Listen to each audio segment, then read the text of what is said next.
Ahead of the Russian invasion of Ukraine in 2022, President Vladimir Putin declared that he was only reclaiming what had always belonged to Russia.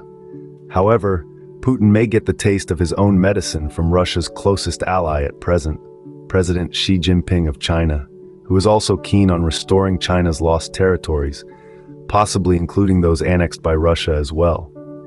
In recent years, there has been a significant influx of Chinese farmers and migrant labor into the Russian Far East, stoking fears within the local population about the potential loss of land and economic sovereignty in the region.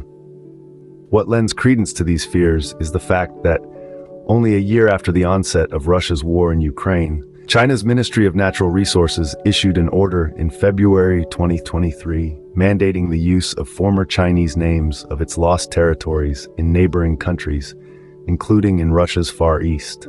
As per this order, Vladivostok, a port city on the southern coast of Primorsky Krai in the Russian Far East, is now marked as Haishanwai.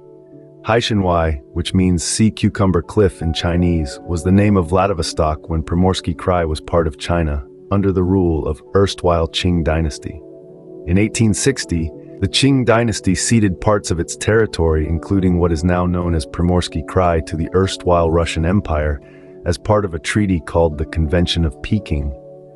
In addition to Vladivostok, Khabarovsk, the largest city in the Russian Far East, is marked as Boli and Sakhalin Island, an island located just 6.5 kilometers off the southeastern coast of Khabarovsk Krai in Russia, between the Tatar Strait and the Sea of Okhotsk, has now become Kuyedao on the new map. Also, in August 2023, the ministry released a map that depicted the disputed Russian territory of Bolshoi Ussuriysky Island inside China's borders. The Convention of Peking, concluded at the end of the Second Opium War, also ceded Hong Kong to the United Kingdom. It is still considered in China as unjust and unfair. The treaty forms part of the Communist Party of China's CPC's narrative of the Century of Humiliation, a period when China had to cede large portions of its territory to foreigners and was humiliated by Western colonial powers, including Russia and the Empire of Japan. In fact, Chinese tourists visiting the Russian Far East and Siberia are reportedly often told by their own tour guides that they are visiting what are historically Chinese territories.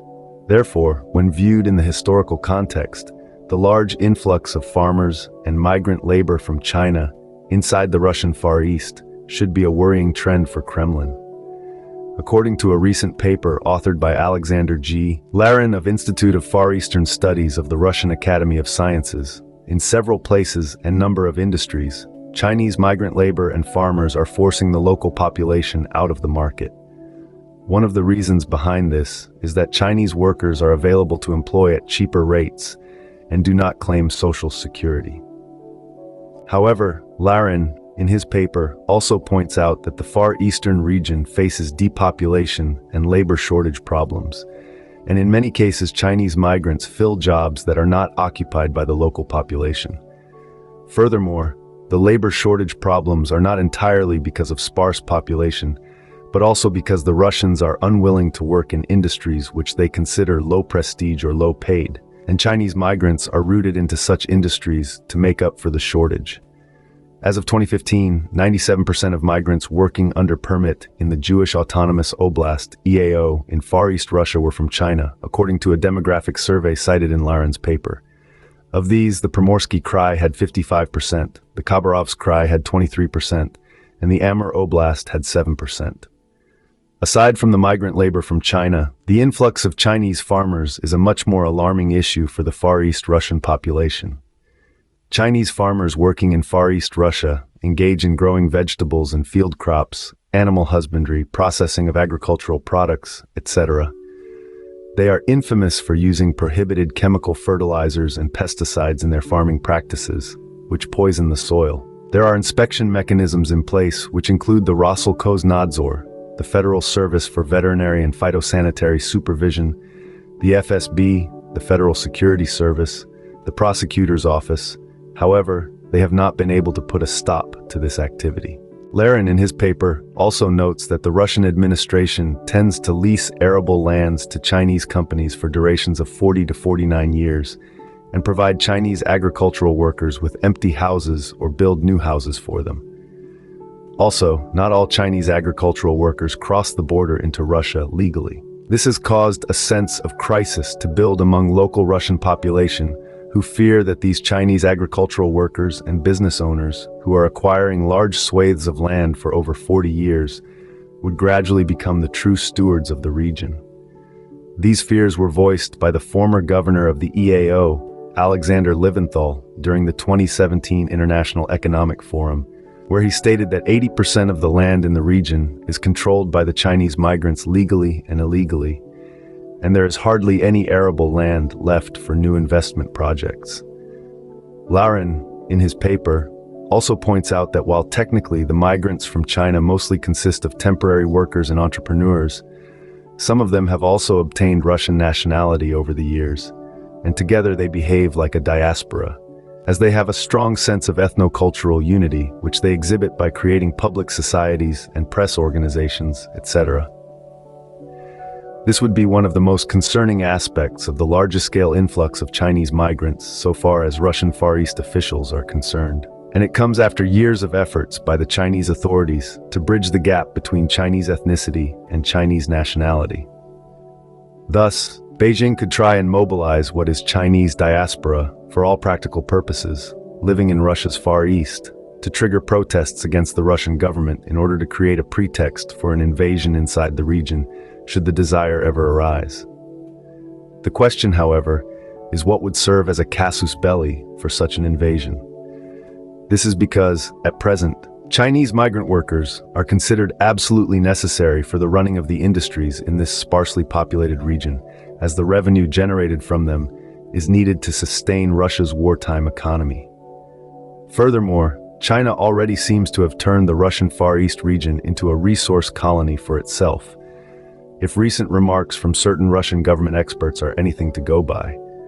For instance, Professor Tatiana Zabortseva, Doctor of Geographical Sciences and head of the Laboratory of Economic and Social Geography of the Institute of Geography of the Siberian branch of the Russian Academy of Sciences, was cited by Nezavisimaya Gazeta as saying that southern Siberia is a raw material storehouse for its foreign neighbors, China.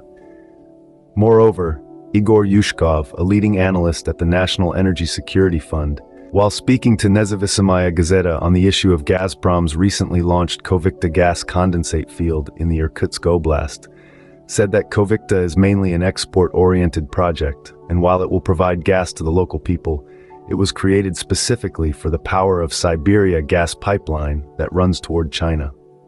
In fact, upon examining the trade statistics between China and Russia, the growing imbalance in the trade relationship between these two countries becomes evident, wherein the Russian economy is fast becoming dependent on trade with China to remain afloat. Also, the majority of Russian exports to China over the past 2 years since the Ukraine war broke out comprised of crude oil, natural gas, coal, and precious metals, whereas China has been sending massive amounts of manufactured, processed, and industrial goods to Russia. Hence, the whole of Russia, and not just its far eastern regions, appears to have turned into a storehouse of commodities for China. This is hardly exceptional given that the majority of China's exports in 2022, as well as in 2023, went to countries with which it has very tense bilateral relations, such as the US followed by Japan, South Korea, Vietnam, and India. This indicates that while trade with China is critical for Russia to weather the Western sanctions and sustain its war effort in Ukraine, China has to be mindful that economic cooperation with Russia does not affect its other trade interests in the West and the Indo-Pacific, which is more important for its export-driven economy. All this creates a huge leverage for China in its ties with Russia, at least so long as the war in Ukraine continues, because a prolonged conflict will only increase Moscow's dependence on Beijing. So, why then should Beijing feel the need to march into Russia's Far East, when it can just continue to exploit a weakened Russia? The answer to this question also lies in the history of the erstwhile Russian Empire. After having acquired the modern-day Far Eastern and Siberian regions from Qing dynasty in 1860, the Russian Empire also struggled with labor shortage problems in its plans for agricultural development for the region.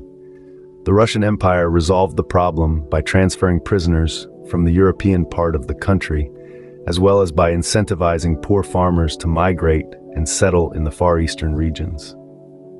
Quite a substantial portion of these farmers belong to the region that constitutes modern-day Ukraine, which is currently embattled, and therefore it is likely that if Russia manages to capture large swathes of Ukraine, it could again adopt a similar large-scale migration policy. In fact, only months after Russia's invasion of Ukraine, reports started emerging of the Russian government having sent around 100,000 Ukrainians to resettle in remote regions of Russia. Of these, 11,398 people were reportedly sent to Siberia and 7,218 to the Far East. Apparently, the Russian government has adopted several schemes to encourage Ukrainians to resettle in the Far East, such as promising cash payment, housing assistance, Russian citizenship, and possibly even free land. These hypothetical new population influxes from Western Russia could put a brake on the influx of farmers and laborers from China. This would obviously endanger the almost unrestricted access to Russian resources that Beijing presently enjoys.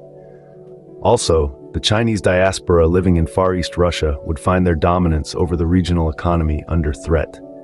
Hence, a potential casus belli for invasion of Far East Russia would materialize.